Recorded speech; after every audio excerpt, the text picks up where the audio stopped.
Sabe quando você acha que conhece as pessoas mais importantes da sua vida? Que acredita que os laços de sangue são inquebráveis, que família é sagrada? Eu também acreditava nisso até os meus 62 anos. Me chamo Regina, e essa história começa no dia em que descobri que amor e respeito são coisas bem diferentes, e que às vezes a maior lição vem embrulhada no presente mais doloroso que você pode receber. Era dezembro de 2023, uma manhã quente de verão em São Paulo. O tipo de calor úmido que gruda na pele e faz você sonhar com a brisa do mar. Eu estava no meu apartamento da Vila Madalena, organizando pela terceira vez a mala para o cruzeiro que Bruno, meu filho, havia me convidado 3 meses antes. Lembro que quando ele me ligou em setembro, eu estava regando as plantas na varanda. A voz dele soou diferente, mais próxima, mais carinhosa. Ele me disse: "Mãe, que tal a gente fazer uma viagem em família? Você, eu, a Julie e as crianças. Um cruzeiro pelo litoral brasileiro. 7 dias só nossos." Meu coração disparou. Fazia 2 anos que não viajávamos juntos, desde antes da pandemia. E essa seria nossa primeira viagem em família desde que me aposentei do banco, em 2022. Paguei minha parte sem pestanejar, R$ 3.200. Para uma aposentada não era pouco, mas era um investimento em algo que eu considerava muito mais valioso: tempo de qualidade com minha família. Comprei roupas novas, peças que não usava há anos, um maiô azul marinho com estampa discreta, blusas leves, um chapéu de palha florido que encontrei numa lojinha do Shopping Eldorado. Até uma saída de praia nova eu comprei, pensando nas fotos que tiraríamos juntos. Aquela manhã no apartamento, dobrei cada peça com cuidado, imaginando os momentos que estavam por vir. Miguel e Laura correndo pelo convés, Bruno me ensinando a jogar algo no salão de jogos, Juliana e eu finalmente conversando sem pressa. Eu me sentia jovem de novo, cheia de expectativa. A sensação de pertencer, de ser incluída, de ser querida, isso não tem preço. Fechei a mala e olhei no espelho do quarto. Uma senhora de 62 anos, cabelos grisalhos bem cuidados, usando uma blusa floral nova e uma saia de linho. Estava me achando bonita, renovada. Sorri para meu reflexo e disse baixinho: "Vai ser incrível, Regina." Chamei um Uber às 10h30. O motorista, um senhor simpático chamado José, notou minha animação. "A senhora vai viajar?" Ele perguntou, vendo minha mala e meu chapéu. "Vou sim, um cruzeiro com minha família", respondi, e percebi que estava radiante. Durante todo o trajeto até Santos, que durou quase 2 horas no trânsito, conversamos sobre viagens, sobre família, sobre como é bom ter momentos especiais para guardar na memória. Quando chegamos ao Porto de Santos, meu coração estava disparado de expectativa. O movimento era intenso. Pessoas carregando malas, famílias inteiras caminhando animadas em direção ao terminal. O som das gaivotas misturado com as vozes empolgadas dos viajantes. O navio estava lá, imponente, branco e azul, muito maior do que eu imaginava. Era lindo. Peguei minha mala e caminhei em direção ao terminal, procurando Bruno, Juliana e as crianças pelos rostos na multidão. Imaginei Miguel correndo até mim, com aquele sorriso banguela.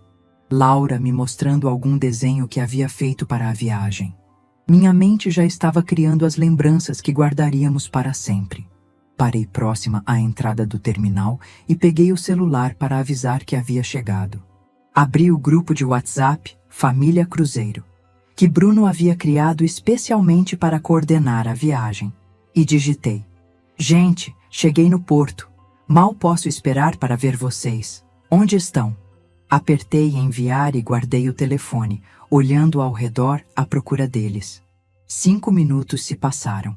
Nenhuma resposta. Peguei o celular novamente e vi que a mensagem havia sido entregue, mas ninguém tinha visualizado ainda.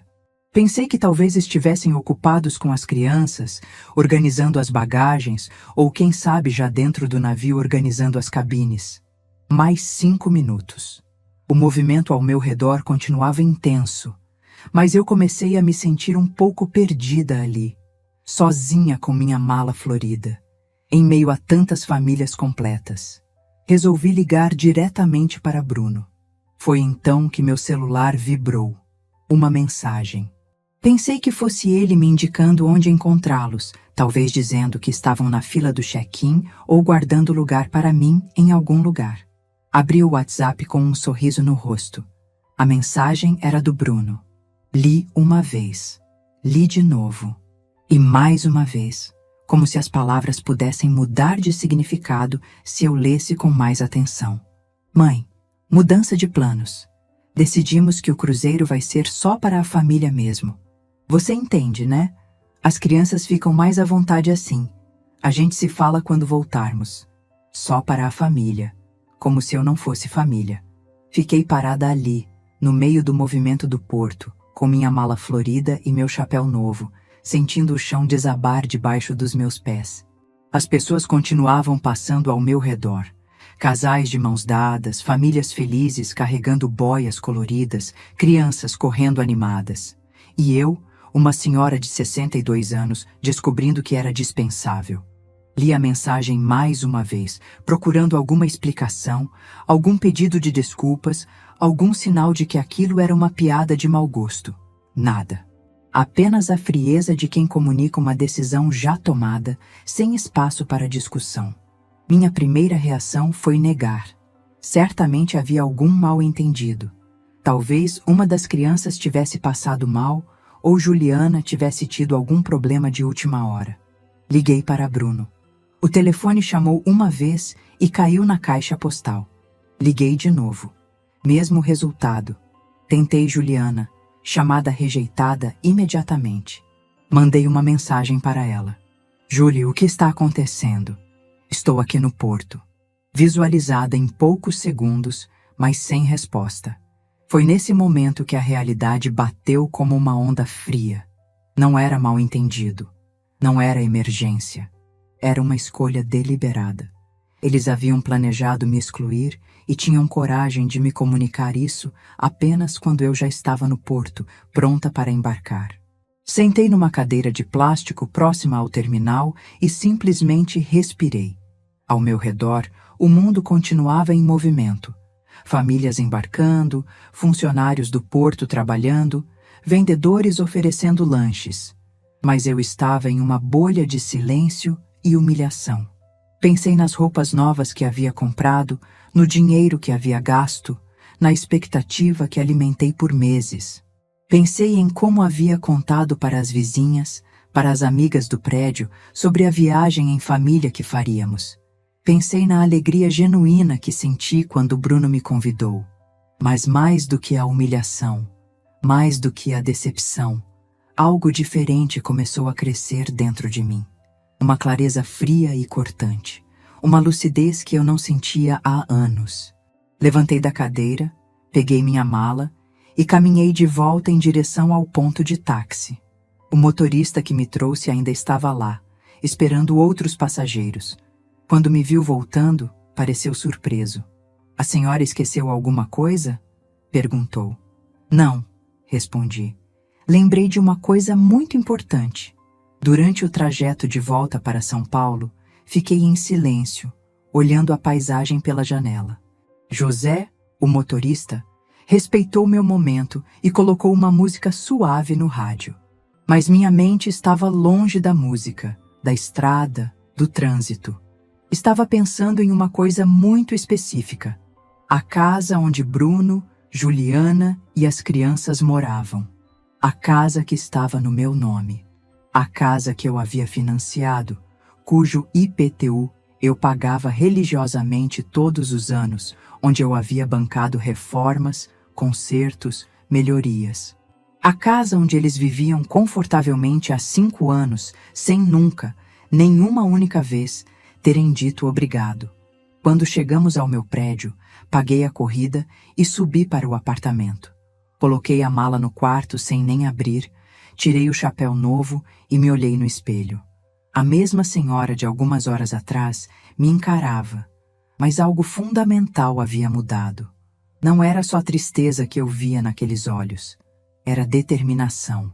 Peguei um copo de água na cozinha e me sentei à mesa, onde costumava pagar minhas contas. Abri a gaveta onde guardava documentos importantes e peguei uma pasta azul que não mexia há anos, os papéis da casa de Bruno. Lá estava tudo. A escritura provisória no nome dele, mas o financiamento original no meu nome. O documento que me dava direito legal sobre o imóvel enquanto a transferência definitiva não fosse formalizada. Os recibos de IPTU que eu pagava ano após ano. Os comprovantes das reformas que financiei. E foi nesse momento, sentada à mesa da minha cozinha, rodeada por documentos que provavam anos de generosidade não reconhecida, que tomei uma decisão que mudaria tudo.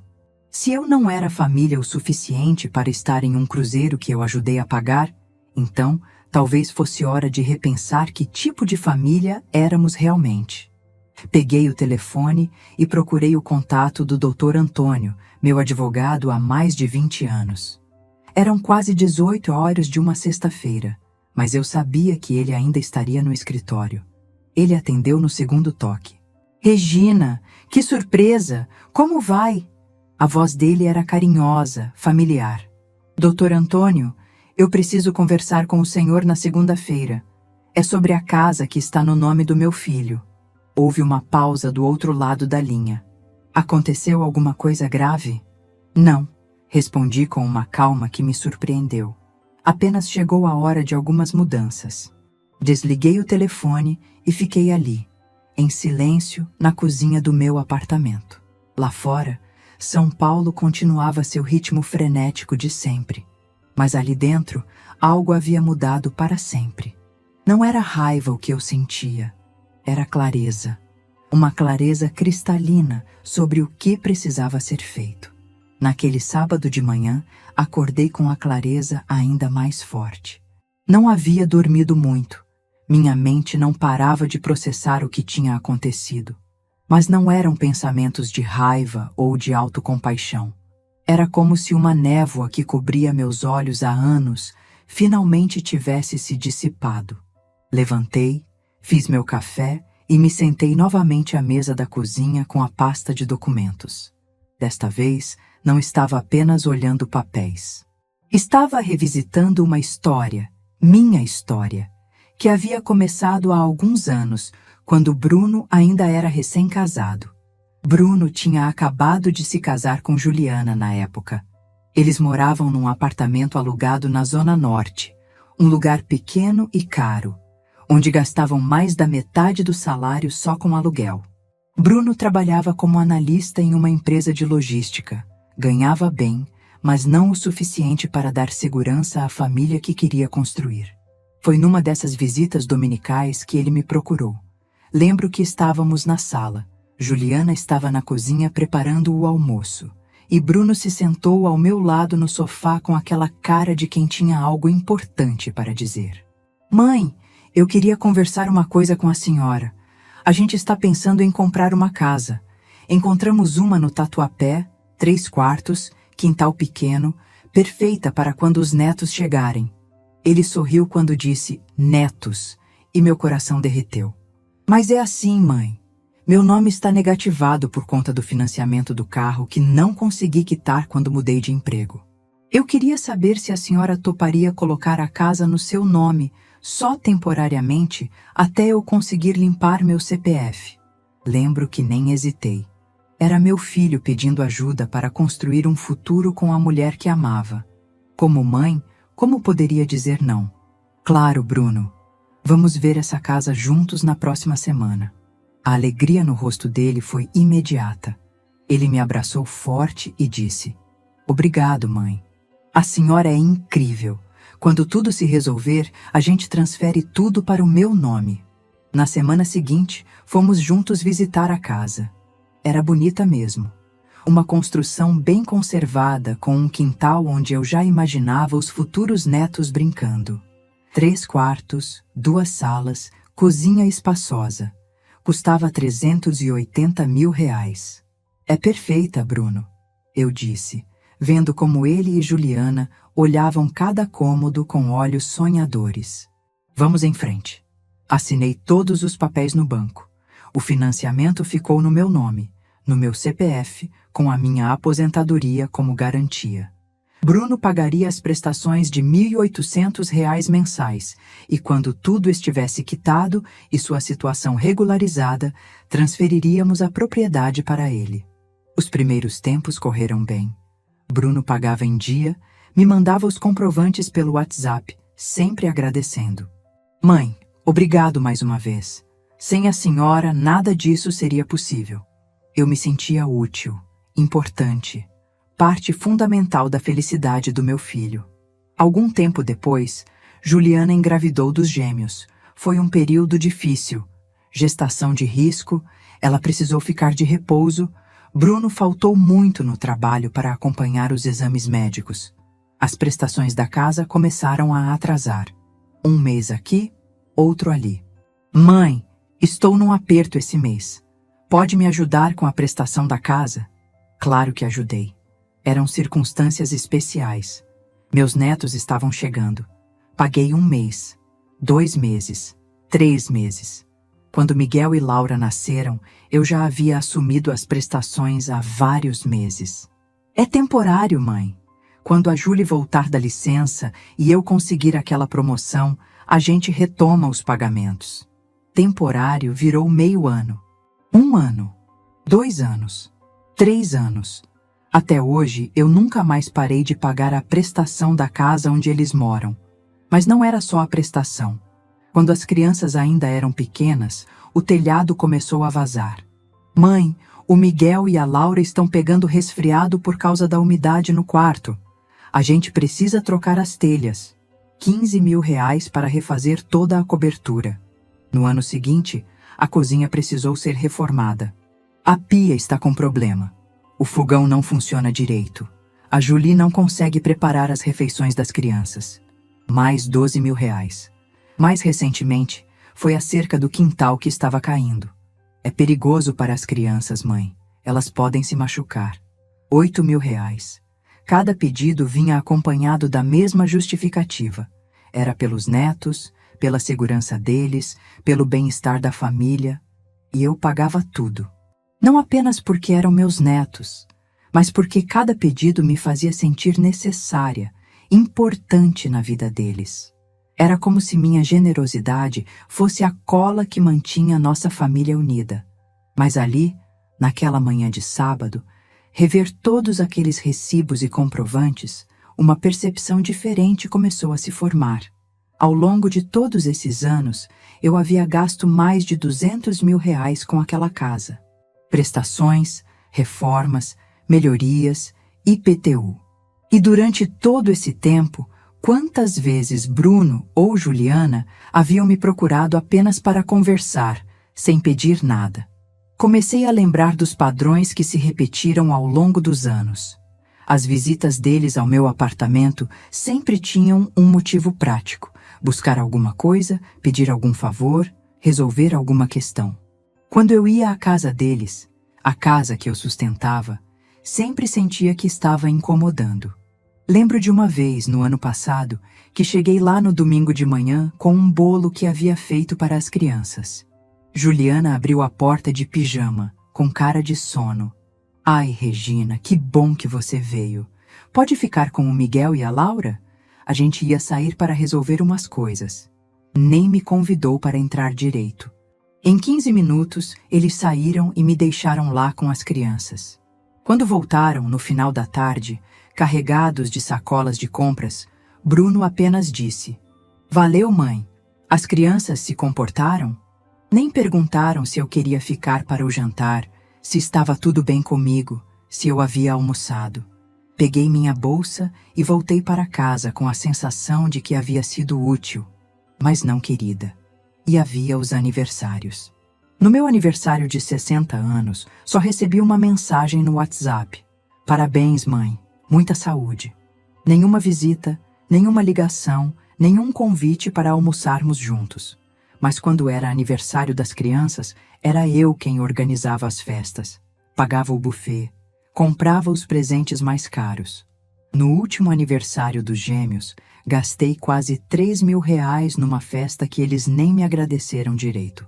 Miguel e Laura ficaram mais empolgados com os presentes que ganharam dos amiguinhos da escola do que com o que eu havia dado. E Bruno estava ocupado demais tirando fotos para postar nas redes sociais para perceber que eu estava sentada sozinha numa mesa no canto. O relacionamento com Juliana nunca foi fácil, mas eu sempre tentei. Nos primeiros tempos, eu a convidava para almoçarmos juntas, só nós duas, para nos conhecermos melhor. Ela sempre arrumava uma desculpa: trabalho, cansaço, compromissos com as amigas. Depois que as crianças nasceram, pensei que isso mudaria, que teríamos mais assuntos em comum. Mas não mudou.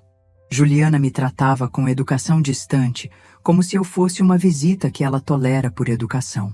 Nas raras vezes que conversávamos, eram sempre sobre as crianças ou sobre algum problema da casa. Nunca sobre como ela estava se sentindo, nunca sobre seus sonhos, medos, alegrias. Era como se eu fosse apenas a sogra que resolve os problemas financeiros.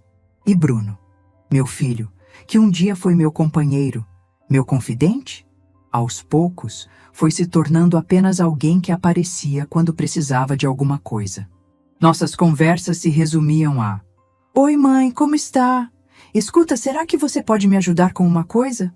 Sentada ali na minha cozinha, mexendo naqueles papéis, percebi que havia me tornado uma conveniência na vida deles. A mãe sogra que resolve problemas, que paga contas, que cuida das crianças quando precisam sair, que está sempre disponível, mas que não é realmente vista, não é realmente valorizada. Lembrei de quantas vezes, ao longo dos anos, sugeri que fizéssemos uma viagem juntos. Que tal um final de semana na praia com as crianças? Eu pago. A resposta era sempre a mesma. Ai, mãe, a gente está muito corrido, quem sabe mais para frente. Mais para frente nunca chegava, até que chegou. Há alguns meses, quando Bruno me ligou falando do cruzeiro. A diferença é que dessa vez a ideia havia partido dele, não minha. E eu, ingênua, pensei que finalmente havia conquistado um lugar real na vida da minha família. Mas o que aconteceu no porto me mostrou a verdade. Eu só tinha valor quando estava pagando as contas. Quando se tratava de momentos de diversão, de convivência genuína, de criação de memórias afetivas, eu era dispensável. Fechei a pasta de documentos e caminhei até a janela da sala. Lá embaixo, a vida seguia seu curso normal. Pessoas indo e vindo, famílias passeando com crianças, casais caminhando de mãos dadas. Famílias de verdade, pensei. Onde as pessoas se importam umas com as outras, não apenas quando precisam de alguma coisa. Peguei o celular e abri o WhatsApp. No grupo Família Cruzeiro não havia nenhuma mensagem nova, nenhuma explicação melhor, nenhum pedido de desculpas. Nenhum sinal de que Bruno ou Juliana sentiam algum remorso pelo que haviam feito. Era como se eu simplesmente não existisse. Abri minha conversa individual com Bruno. A última mensagem dele era aquela: mudança de planos. Decidimos que o cruzeiro vai ser só para a família mesmo. Embaixo estava escrito visualizada. Ele sabia que eu havia lido. Não se importou em mandar nenhum desculpa ou conversamos quando eu voltar. Foi nesse momento que uma memória muito clara me veio à mente. Bruno ainda era criança, devia ter uns 7 anos. Ele havia quebrado o vaso de cristal da minha mãe, uma lembrança que eu estimava muito. Quando confrontei, ele mentiu. Disse que não havia sido ele. Eu sabia que estava mentindo, mas disse: Bruno, mentir é pior do que quebrar o vaso. Se você me contar a verdade, eu não vou ficar brava. Ele pensou um momento e disse: Foi sim, mãe. Desculpa. Eu estava brincando e esbarrei sem querer. Eu o abracei e disse: Obrigada por me contar a verdade. Acidentes acontecem, mas mentir machuca mais do que qualquer vaso quebrado. Onde estava aquele menino que aprendeu que sinceridade e respeito eram mais importantes que qualquer objeto material? Quando ele se tornou esse homem que me excluía da própria família sem sequer uma explicação decente, voltei para a cozinha e preparei um almoço simples. Enquanto comia, pensei em toda a generosidade que havia dedicado àquela família ao longo dos anos. Não apenas financeira, mas emocional. Quantas vezes deixei de fazer coisas que queria para estar disponível quando precisassem? Quantas viagens deixei de fazer porque gastei o dinheiro com reformas na casa deles? Lembrei que desde que me aposentei, havia feito exatamente 3 viagens para mim. Uma para visitar minha irmã em Curitiba, um final de semana em Campos do Jordão com amigas do trabalho e uma excursão de um dia para Aparecida do Norte. 3 viagens pequenas e baratas em 2 anos. Enquanto isso, Bruno e Juliana faziam viagens regulares. Ano passado foram para Florianópolis com as crianças. Antes disso, passaram uma semana em Maceió. Sempre me mandavam fotos pelo WhatsApp, a família feliz na praia, as crianças brincando na areia. Eu curtia as fotos e pensava, que bom que eles podem proporcionar essas experiências para Miguel e Laura. Nunca parei para calcular que enquanto eles faziam essas viagens familiares, eu estava em casa pagando as prestações da casa onde eles moravam, os impostos da propriedade que eles usufruíam, as reformas que tornavam a vida deles mais confortável.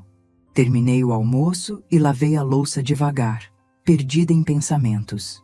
Era sábado à tarde, um desses sábados tranquilos em que eu costumava ligar para Bruno para saber como estavam as crianças, se precisavam de alguma coisa, se queriam que eu passasse lá para fazer um almoço de domingo. Mas naquele sábado, pela primeira vez em anos, não senti vontade de ligar. Não porque estava magoada, embora estivesse, mas porque finalmente estava enxergando o padrão. Eu sempre era quem ligava, quem perguntava, quem se oferecia, quem se colocava à disposição. E eles sempre aceitavam, mas nunca retribuíam. Sentei no sofá da sala e olhei ao redor do meu apartamento. Meu espaço, meu refúgio, o lugar onde eu realmente era valorizada, por mim mesma. E foi ali que tomei uma decisão que mudaria tudo. Na segunda-feira de manhã, eu ligaria para Dr. Antônio. Era hora de descobrir exatamente quais eram meus direitos sobre aquela casa que eu havia sustentado por tantos anos. Segunda-feira, 8h30 da manhã. Liguei para Dr. Antônio antes mesmo de tomar café. Minha voz estava firme, determinada. Ele percebeu imediatamente que algo havia mudado.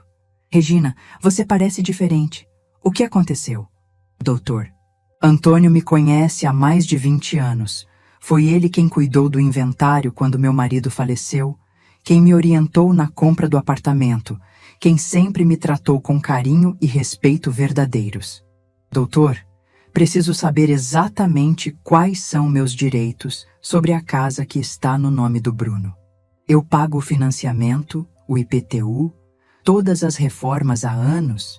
Se eu quiser vender essa casa, eu posso. Houve uma pausa do outro lado da linha. Regina, você pode vir aqui agora? Essa conversa é melhor pessoalmente e traga todos os documentos da casa. 1 hora depois, eu estava no escritório dele na Faria Lima, com a pasta azul debaixo do braço. Dr. Antônio é um homem na casa dos 70 anos, cabelos brancos, óculos de leitura sempre na ponta do nariz. Ele me recebeu com aquele sorriso paternal de sempre, mas percebi a preocupação em seus olhos. Senta aqui, Regina. Me conta o que aconteceu. Contei tudo. O cruzeiro, a mensagem no porto, a humilhação, os anos de generosidade não reconhecida. Ele me escutou em silêncio, apenas balançando a cabeça de vez em quando. Quando terminei, ele puxou os documentos e começou a analisar cuidadosamente. Regina, você tem razão de se sentir usada.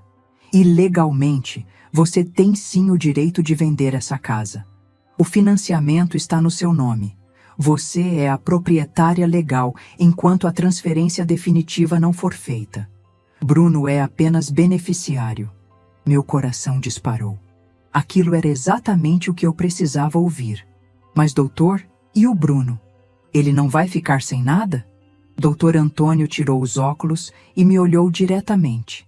Regina, você já deu para esse menino muito mais do que qualquer mãe é obrigada a dar.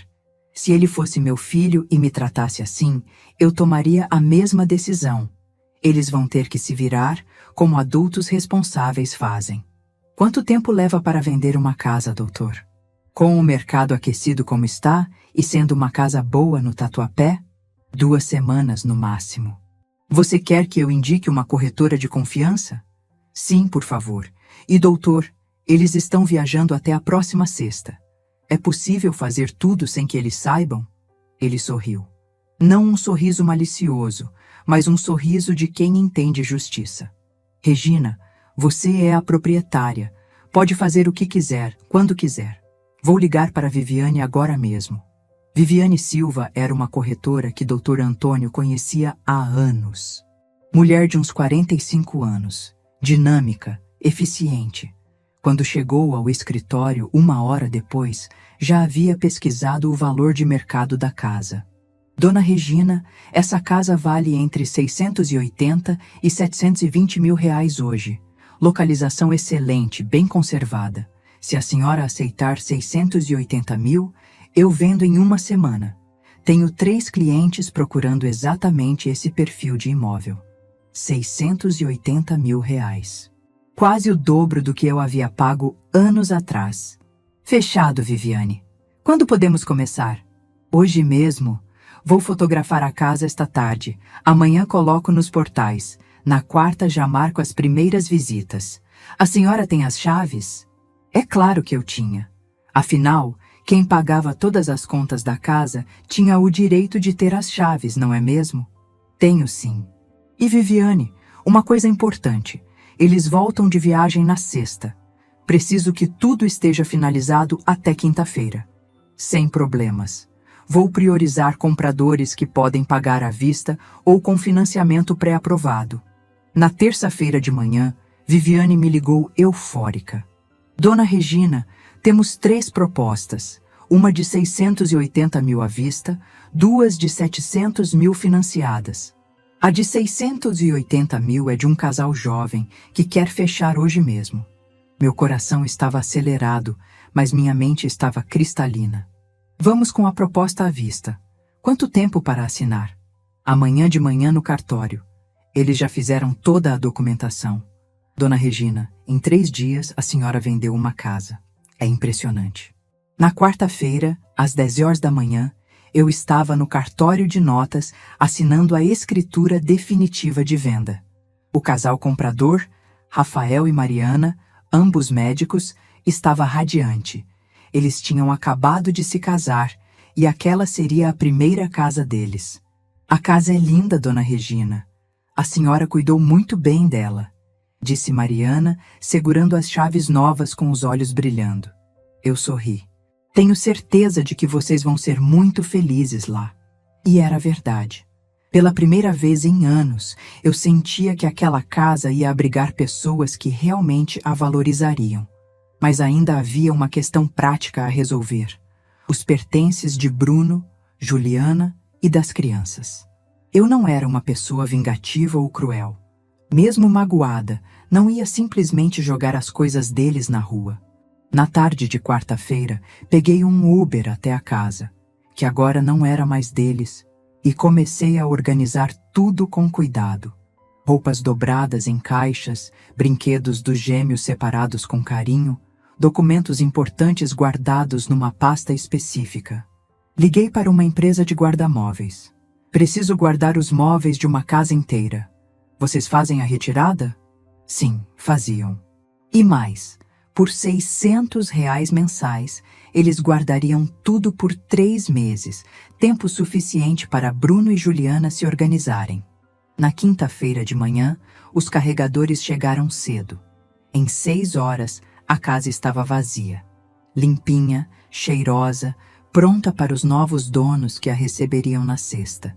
Mas eu ainda não havia terminado. Sentei à mesa da cozinha, que agora estava completamente vazia, e escrevi uma carta. Não uma carta de raiva, não uma carta de acusações. Uma carta de despedida.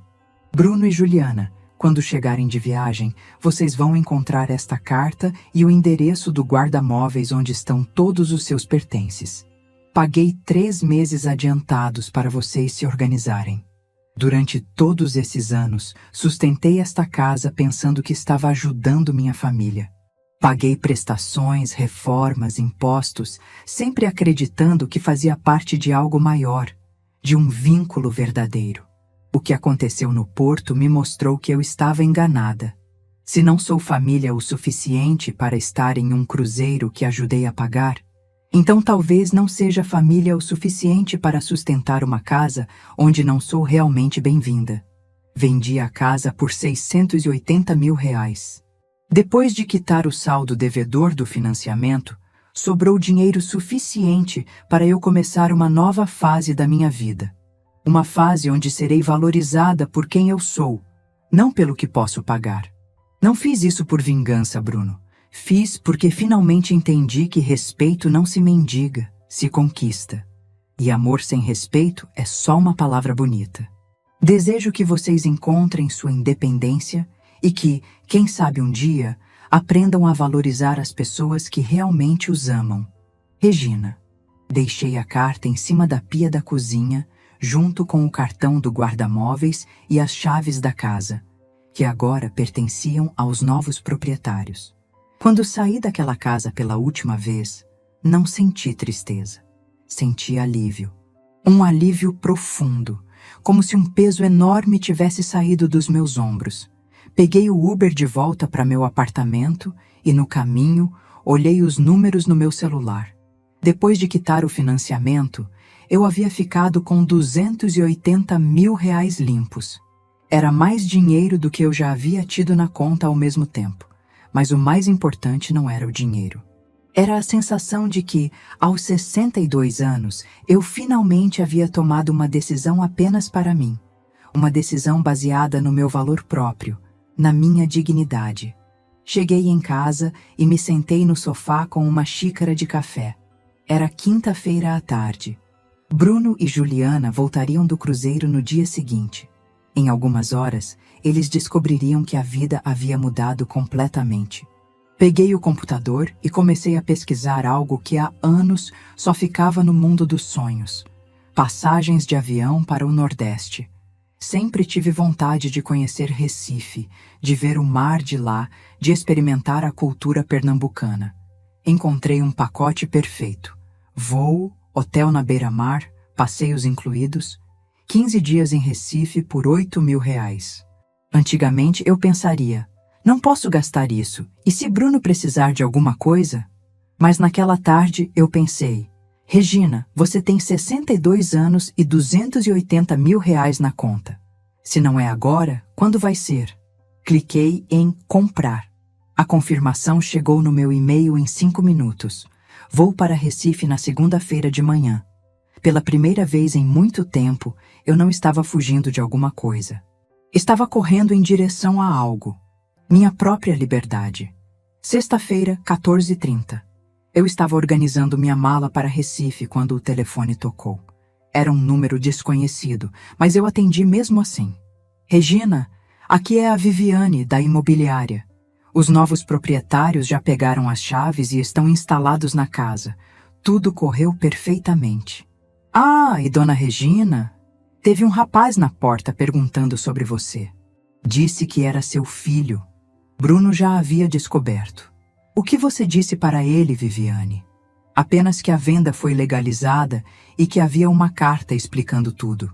Ele ficou bem alterado, mas não disse nada desrespeitoso. Só pediu seu telefone, que eu não passei, claro. Obrigada, Viviane. Você fez tudo certo. Desliguei e olhei para o celular. 7 chamadas perdidas de Bruno, 3 de Juliana. 15 mensagens no WhatsApp. Não li nenhuma delas. Terminei de fazer a mala e me deitei cedo. No sábado e domingo, mantive o celular no silencioso.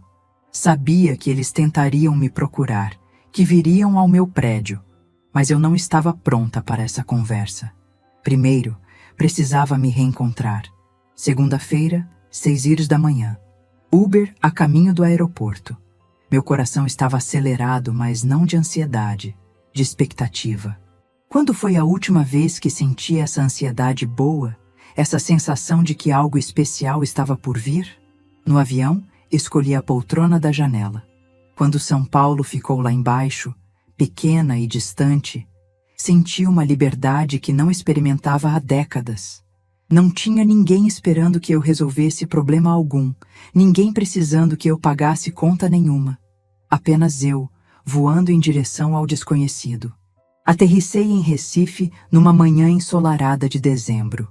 O calor úmido me abraçou assim que saí do aeroporto. O hotel ficava em Boa Viagem, de frente para o mar. Quando entrei no quarto e abri a janela, a primeira coisa que vi foi aquele azul infinito do Oceano Atlântico. Chorei. Chorei olhando para o mar, sentindo a brisa salgada no rosto. Não era tristeza, era gratidão. Gratidão por ter tido coragem de chegar até ali, por ter escolhido a mim mesma pela primeira vez em anos. Nos primeiros dias, fiz turismo sozinha. Visitei o centro histórico de Olinda, caminhei pelas ruas de pedra, admirei as igrejas barrocas, comi tapioca na praia, experimentei caldinho de sururu, dancei forró numa casa de shows onde me senti desajeitada, mas viva. Foi numa tarde na praia que conheci Dona Marlene, uma senhora de 68 anos, cabelos brancos presos num coque, pele dourada pelo sol nordestino. Ela estava sentada numa cadeira de praia lendo um livro, e alguma coisa no seu sorriso me chamou a atenção. Primeira vez em Recife? Ela perguntou quando passei próxima. Paramos para conversar e descobrimos que tínhamos histórias parecidas. Dona Marlene havia se mudado para Recife 3 anos antes, depois que o marido faleceu e os filhos decidiram que ela dava muito trabalho para cuidar sozinha em São Paulo. Sabe o que eu descobri aqui, Regina? Que solidão não é estar sozinha. Solidão é estar cercada de gente que não te enxerga. Aqui eu tenho amigas de verdade, tenho atividades que me fazem bem, tenho uma vida que é minha. Dona Marlene me apresentou ao seu grupo. 8 mulheres entre 55 e 75 anos que se encontravam toda terça e quinta na praia para a caminhada, e toda sexta numa casa de cultura para aulas de pintura. Você pinta? Perguntou Sônia, uma ex-professora de 61 anos que havia se aposentado e descoberto um talento escondido para a aquarela. Pintava, respondi. Quando era jovem, adorava. Mas faz mais de 20 anos que não pego num pincel. Então é hoje que você volta a pintar, disse Conceição, uma viúva de 64 anos que tinha um ateliê improvisado no quintal de casa. Amanhã você vem comigo. Vou te emprestar tudo, tinta, pincel, tela. Você só precisa trazer à vontade. Na sexta seguinte, estava eu sentada no quintal da Conceição, com um pincel na mão e uma tela em branco na minha frente. Pinta o que você está sentindo agora, ela disse. Não pensa, só sente. Comecei pintando uma onda, depois outra e outra. Sem perceber, havia criado um mar revolto, mas com um céu azul sereno acima. É lindo, Regina, disse Marlene, que estava ao meu lado pintando um pôr do sol. É a sua alma saindo pela tinta. Durante 2 semanas, vivi uma rotina que não tinha há anos.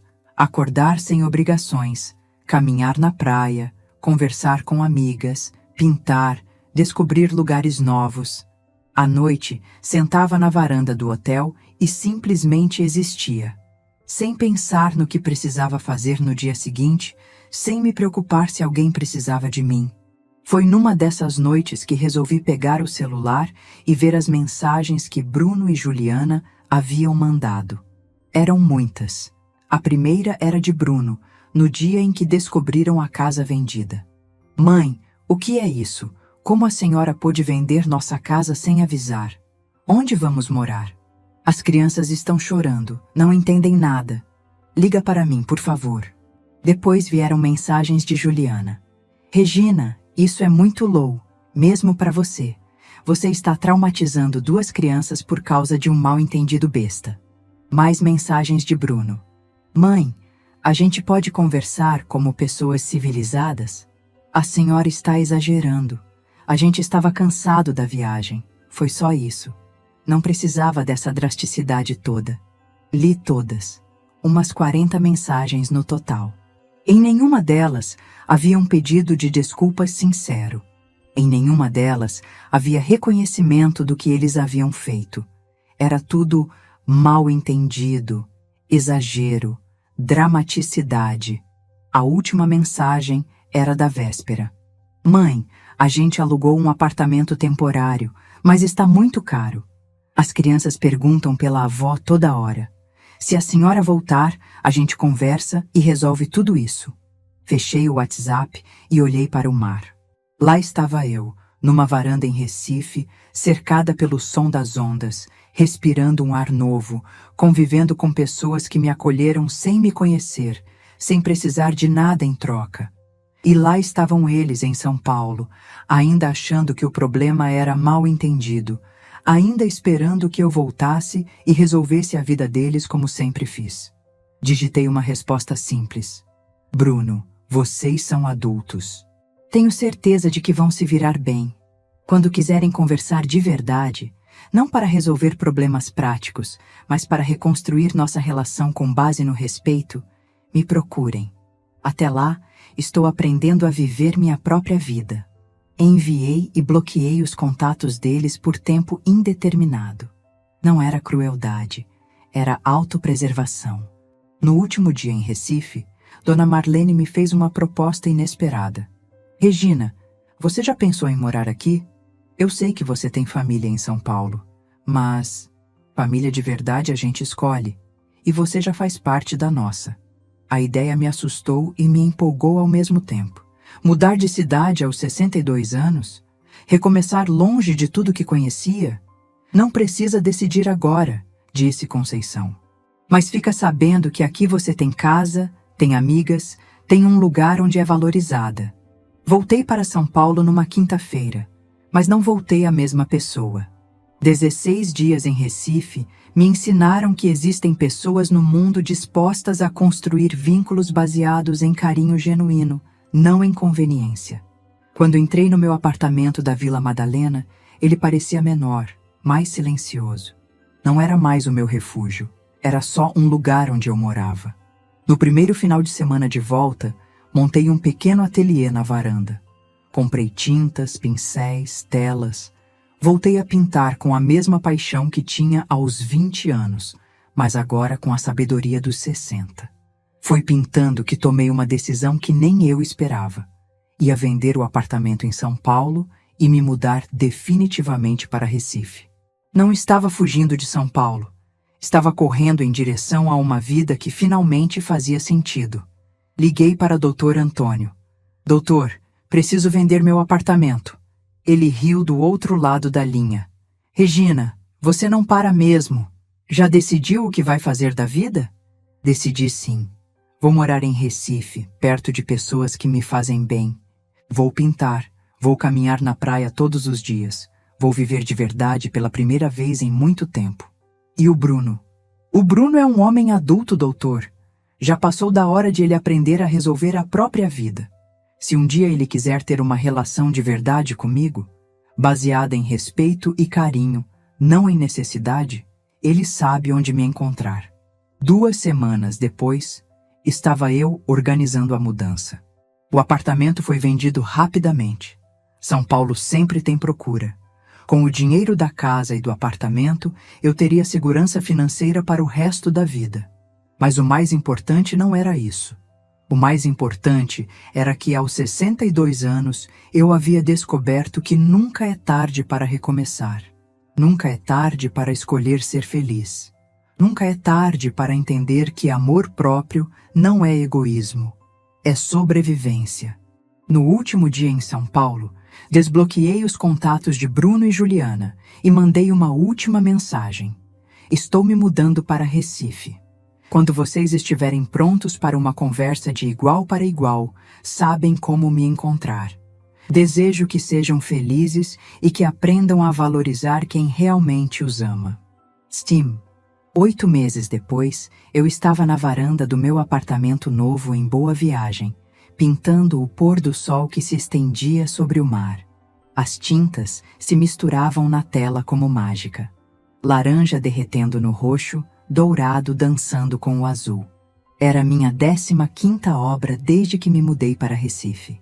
A vida havia tomado uma forma que eu jamais imaginei possível. Acordava todos os dias sem despertador. Tomava café na varanda ouvindo o som das gaivotas. Caminhava na praia com minhas amigas. Pintava à tarde, lia à noite. Era uma rotina simples, mas preenchida de propósito. Dona Marlene havia se tornado minha melhor amiga. Morávamos no mesmo prédio, ela no 4º andar, eu no 6º, e nos víamos praticamente todos os dias. Sônia e Conceição completavam nosso quarteto inseparável. Juntas, tínhamos criado algo que nunca tive em São Paulo, uma família escolhida, baseada em afeto genuíno. Naquela tarde específica, enquanto pintava, meu celular tocou. Era um número desconhecido com DDD de São Paulo. Hesitei antes de atender. Nos últimos meses, havia aprendido a proteger minha paz, e ligações inesperadas sempre traziam o risco de quebrar a harmonia que havia construído. Alô? Do outro lado da linha, uma voz feminina desconhecida. Dona Regina? Aqui é Patrícia, psicóloga do Centro de Apoio Familiar da Vila Madalena. Eu gostaria de falar com a senhora sobre Bruno e Juliana. Meu coração acelerou. Aconteceu alguma coisa grave? Não, Dona Regina. Na verdade, eles procuraram nosso centro por vontade própria. Estão fazendo terapia familiar há 4 meses. Bruno me autorizou a entrar em contato com a senhora, porque eles gostariam muito de conversar. Terapia familiar. Bruno havia procurado ajuda profissional. Patrícia, eles estão bem? E as crianças? Estão todos bem fisicamente, mas emocionalmente foi um processo intenso. Bruno e Juliana passaram por uma crise conjugal séria depois do episódio da casa. Quase se separaram. Foi quando perceberam que precisavam entender o que realmente havia acontecido na dinâmica familiar. Fiquei em silêncio, processando a informação. E o que eles descobriram? Dona Regina, posso ser direta? Eles reconheceram um padrão de comportamento tóxico que vinha há anos. Bruno admitiu que havia apenas como uma solucionadora de problemas, não como mãe. Juliana reconheceu que nunca fez esforço real para construir uma relação respeitosa com a senhora. Lágrimas começaram a escorrer pelo meu rosto. Não de tristeza, mas de algo que não sabia nomear. Talvez fosse alívio. E as crianças? Miguel e Laura sabem o que aconteceu? Sabem, sim, de forma apropriada para a idade deles. Bruno e Juliana explicaram que a avó se mudou porque se sentiu desrespeitada e que agora eles estão aprendendo a ser uma família melhor. As crianças fizeram cartas para a senhora se quiser receber. E meu coração estava dividido entre a saudade dos netos e a proteção da paz que havia conquistado. Patrícia, eles querem o que exatamente? Um encontro. Não para pedir nada, não para resolver problemas práticos, para se desculparem de verdade e tentarem reconstruir a relação em bases completamente novas, mas só se a senhora quiser e se sentir pronta. Pedi um tempo para pensar. Desliguei o telefone e fiquei ali, na varanda, vendo o sol se pôr sobre o Oceano Atlântico. Dona Marlene subiu para tomar chá comigo, como fazia toda tarde. Pelo seu rosto, foi ligação importante, ela disse, servindo o chá de camomila que sempre preparava. Contei tudo para ela. Marlene me escutou em silêncio, balançando a cabeça de vez em quando. Regina, você está diferente daquela mulher que conheci há 8 meses. Você está forte, feliz, realizada. A pergunta é, que tipo de encontro seria bom para essa nova Regina? Ela tinha razão. Eu não era mais a Regina que aceitava qualquer migalha de afeto, que pagava por amor, que se sentia grata apenas por ser tolerada. Eu era uma mulher que havia descoberto o próprio valor. Se eu aceitar esse encontro, Vai ser nos meus termos, disse para Marlene. Aqui em Recife, no meu território, com minhas regras. No dia seguinte, liguei para Patrícia. Aceito conversar com eles, mas vai ser aqui em Recife, no final de semana que vem. Eles que venham até mim. Uma semana depois, estava eu no aeroporto do Recife, esperando Bruno, Juliana, Miguel e Laura. Meu coração batia acelerado, mas não era ansiedade. Era expectativa misturada com uma firmeza que nunca havia sentido antes. Quando eles saíram da área de desembarque, quase não reconheci meu filho. Bruno estava mais magro, com olheiras profundas, uma expressão que nunca havia visto nele antes. Humildade. Juliana também parecia diferente. Menos altiva, mais insegura. Mas as crianças... Miguel e Laura correram na minha direção com aquele sorriso puro de sempre. "Vovó Regina, você está tão bonita!" gritou Laura, me abraçando com força. Miguel veio logo atrás. "Vovó, a gente sentiu muito sua falta. Por que você foi embora?" Abracei meus netos com todo o amor que havia guardado nesses meses. Eles estavam maiores. Laura havia perdido 2 dentinhos da frente. Miguel estava com um óculos novo.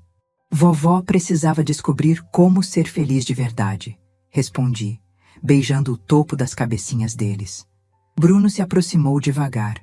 "Mãe", a voz dele estava embargada. "A senhora está... diferente, mais bonita." Era verdade.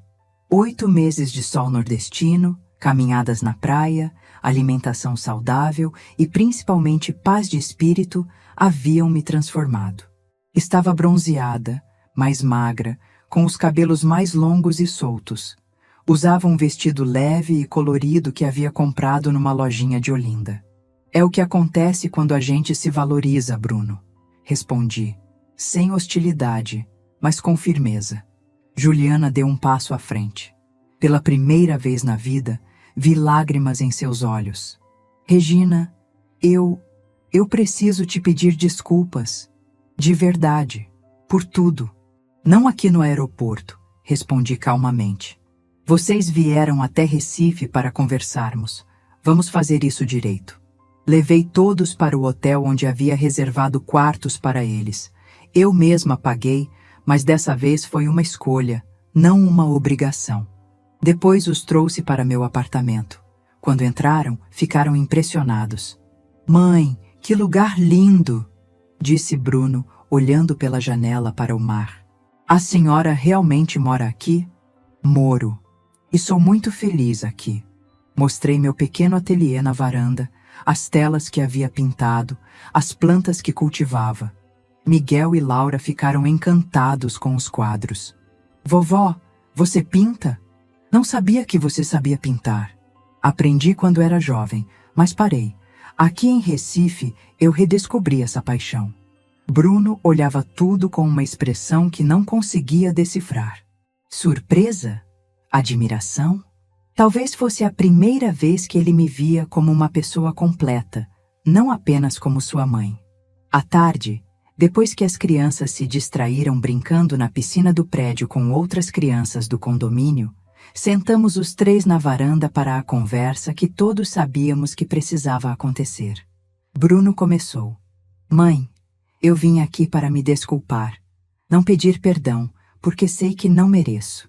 Mas para reconhecer que durante anos eu tratei a senhora como um banco, não como minha mãe." Suas palavras eram pesadas, carregadas de uma sinceridade que eu nunca havia ouvido antes. Eu me acostumei tanto com sua generosidade que esqueci que por trás dos favores havia uma pessoa com sentimentos, com necessidades, com sonhos. Juliana engoliu em seco e falou: "Regina, eu nunca me esforcei para te conhecer de verdade.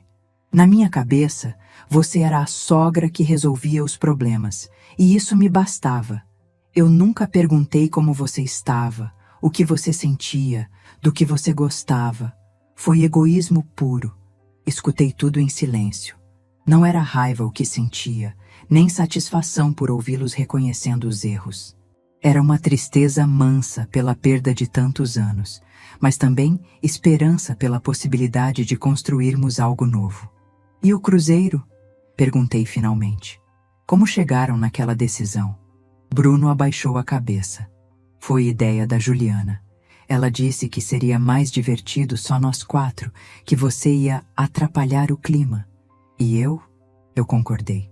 Não pensei no que você sentiria. Não pensei na humilhação que estava causando. Só pensei no meu próprio conforto. Juliana estava chorando abertamente agora. Regina, eu disse aquilo porque estava com ciúme. Ciúme da relação que você tinha com as crianças. Ciúme do carinho que Bruno demonstrava por você. Era muito imaturo, muito cruel. Respirei fundo, sentindo a brisa do mar na minha pele. Aquela conversa que eu havia sonhado por meses finalmente estava acontecendo. Mas agora, vindo de uma posição de força, de autoestima conquistada, tudo parecia diferente. Eu não precisava mais da aprovação deles. Queria se fosse genuína, mas não precisava.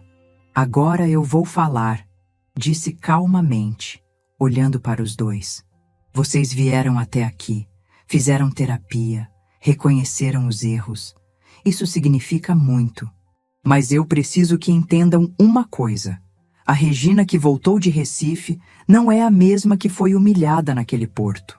Bruno e Juliana me olhavam com atenção total. Era a primeira vez em anos que eles realmente me escutavam sem pressa, sem estar pensando no próximo favor que precisariam pedir. Durante todos esses anos, eu confundi amor com disponibilidade. Achava que para ser uma boa mãe e sogra, precisava estar sempre pronta para resolver os problemas de vocês. Mas amor verdadeiro não é isso. Amor verdadeiro é construir relações baseadas em respeito mútuo, onde cada um tem espaço para ser quem é. Levantei e caminhei até a balaustrada da varanda.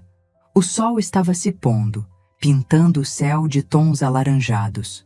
Aqui em Recife, eu redescobri quem sou quando não estou servindo aos outros. Descobri que tenho talentos, que posso fazer amizades verdadeiras, que mereço ser valorizada pelo que sou, não pelo que posso dar. Juliana limpou as lágrimas. Regina, como podemos reconstruir isso? O que você precisa de nós? A pergunta me surpreendeu.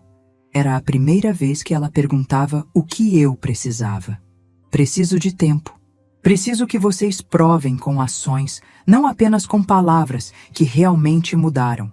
E preciso que entendam que minha vida agora tem um centro próprio. Não gira mais em torno de resolver problemas alheios. Bruno assentiu. Mãe, nós queremos tentar, mas não sabemos como. Vou te ensinar, respondi, me sentando novamente. Primeiro, nossa relação não pode mais ser baseada em emergências. Se vocês me procurarem, que seja porque querem minha companhia, não porque precisam de ajuda. Segundo, eu não vou mais sustentar escolhas que vocês podem fazer sozinhos. Vocês são adultos, podem se virar. E terceiro, continuei, se vocês quiserem que eu faça parte da vida de vocês, vou precisar de um espaço real nela. Não só quando for conveniente.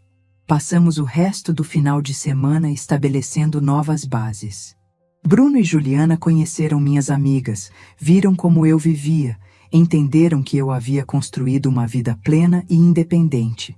Miguel e Laura adoraram Recife, brincaram na praia, experimentaram tapioca, se divertiram com Dona Marlene, que as ensinou a fazer castelos de areia. No domingo à noite, antes de partirem, Bruno me fez uma pergunta que mudou tudo. Mãe, a senhora seria capaz de passar o Natal conosco em São Paulo? Não para resolver nada, não para ajudar com nada, só para estar presente. E Miguel e Laura podem vir passar as férias de julho aqui comigo? Sozinhos? Perguntei de volta. Claro, respondeu Juliana imediatamente. Eles adorariam. E nós também precisamos aprender a sentir saudade, não é? Era um começo. Pequeno, mas genuíno. 6 meses depois, estava eu no aeroporto de São Paulo, chegando para passar o Natal com minha família. Mas dessa vez era diferente. Eu tinha uma passagem de volta marcada, uma vida própria me esperando, amigas que sentiriam minha falta. Não era mais uma visita de desespero. Era uma visita de escolha.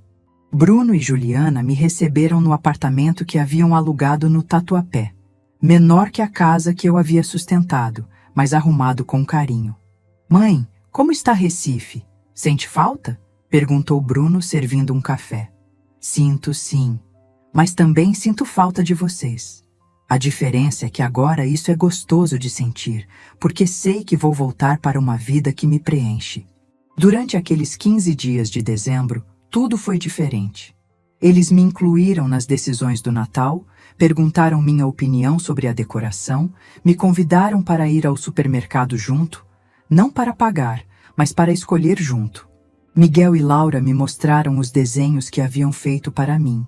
Me contaram sobre os amigos da escola, me pediram para ensinar algumas técnicas de pintura que eu havia aprendido. Na véspera do Natal, enquanto preparávamos a ceia juntos, Juliana disse algo que ficará para sempre na minha memória. Regina, obrigada por não ter desistido da gente. Obrigada por ter nos dado essa segunda chance. Na verdade, Juliana, quem está me dando uma segunda chance são vocês. A primeira chance eu desperdicei tentando comprar amor. Agora estou aprendendo a construir vínculos de verdade. No dia 2 de janeiro, voltei para Recife com o coração cheio. Dona Marlene me esperava no aeroporto com um buquê de flores. E aí como foi? Foi bom, Marlene. Diferente, mas bom. Pela primeira vez senti que tinha uma família de verdade. Lá e aqui também. Os meses que se seguiram foram de equilíbrio. Bruno me ligava toda semana, não para pedir nada, mas para conversar. Juliana mandava fotos das crianças, me incluía nas decisões sobre eles. Em julho, Miguel e Laura passaram 15 dias comigo em Recife. Foram as melhores férias da minha vida. Ensinei eles a pintar, a fazer tapioca, a reconhecer os diferentes tons do mar. Vovó, por que você não volta a morar em São Paulo? Perguntou Laura numa tarde, enquanto pintávamos juntas na varanda. Porque aqui eu descobri como ser feliz, Laura. E quando a gente aprende a ser feliz, a gente não abandona isso. Mas isso não significa que eu amo menos vocês. Significa que agora eu amo vocês de um lugar de completude, não de carência. Ela pensou um momento. Entendi. É como quando a gente está feliz brincando sozinha, e aí fica ainda melhor quando alguém vem brincar junto. Exatamente, meu amor. Exatamente. Hoje, 2 anos depois daquele fatídico dia no Porto de Santos, estou aqui na minha varanda em Boa Viagem, terminando mais uma tela. É um quadro da minha família.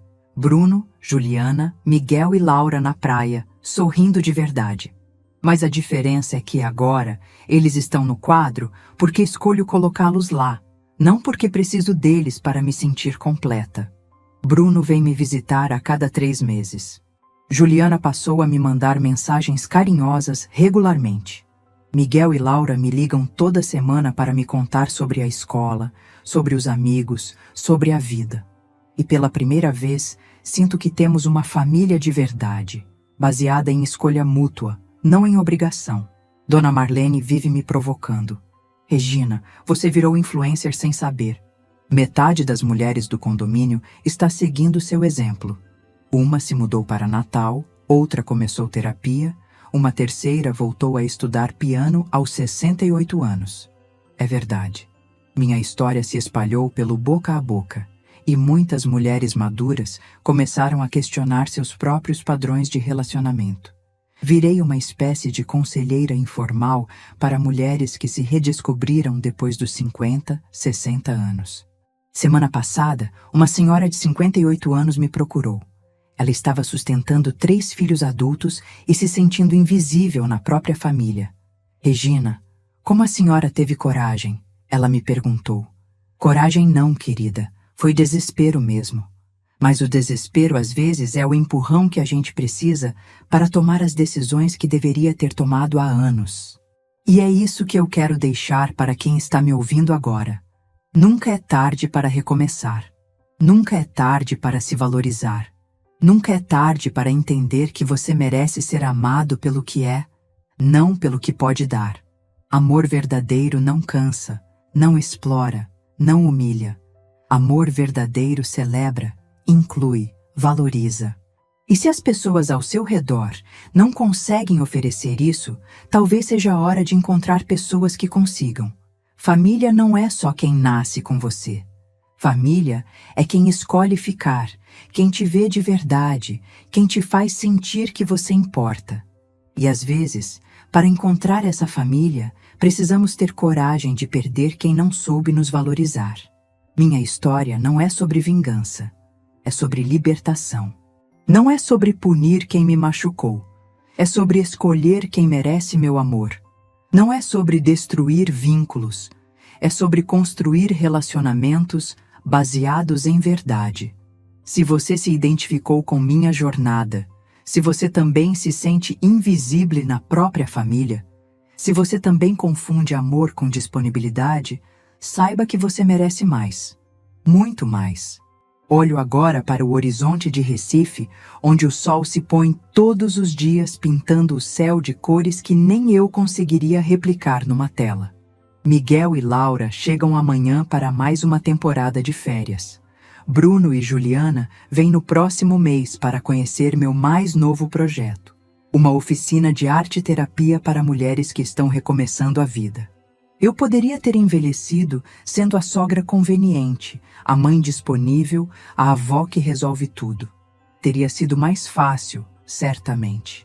Mas teria valido a pena?